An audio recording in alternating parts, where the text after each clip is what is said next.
Your second option on your introductory choice board is the educational timeline project.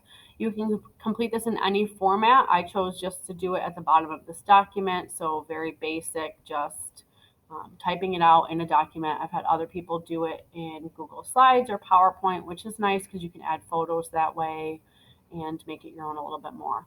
What you need is a title that includes your name, so I chose just to write Mrs. Rosen's Educational Timeline. And you will first do 5 major moments or events from your personal life.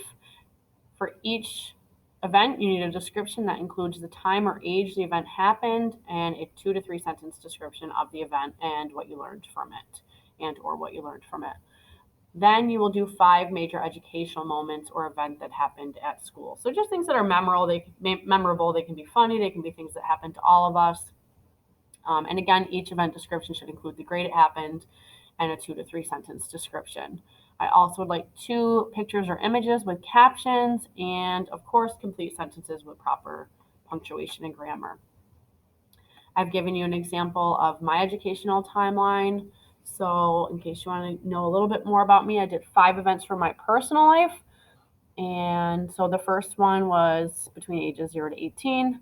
I grew up in Brewerton in a happy household. I have 2 sisters. I'm the youngest. I call my sisters the Asian and the Caucasian because my middle sister is adopted from Korea. At age 21, a big event in my life was welcoming my niece Rhea to the world. She's my sister's child and my first niece. And then 2 years later, she had my nephew Drake.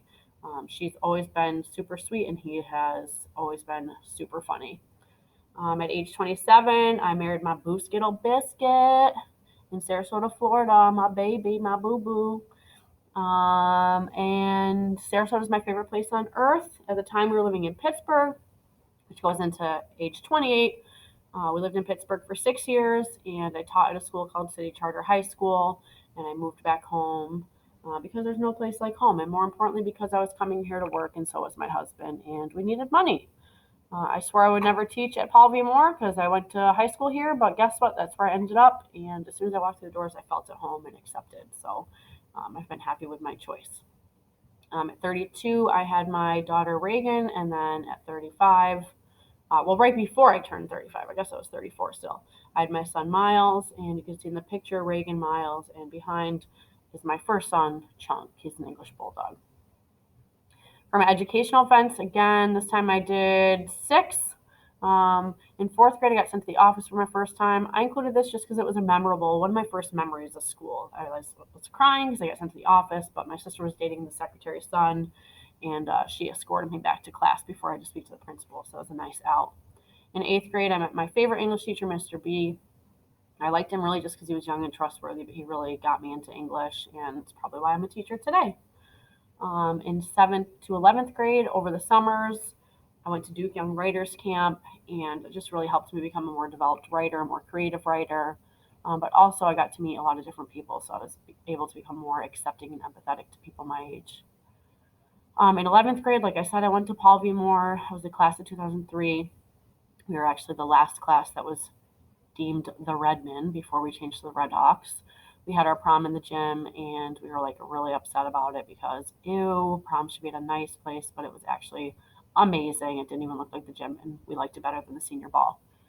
In college, I had to present a portfolio to a mock panel for an interview. I was nervous, but I passed, and it just made like that walking across the stage so much sweeter. And then finally, after college, I moved to Pittsburgh. I went to the University of Pittsburgh for my degree in reading education.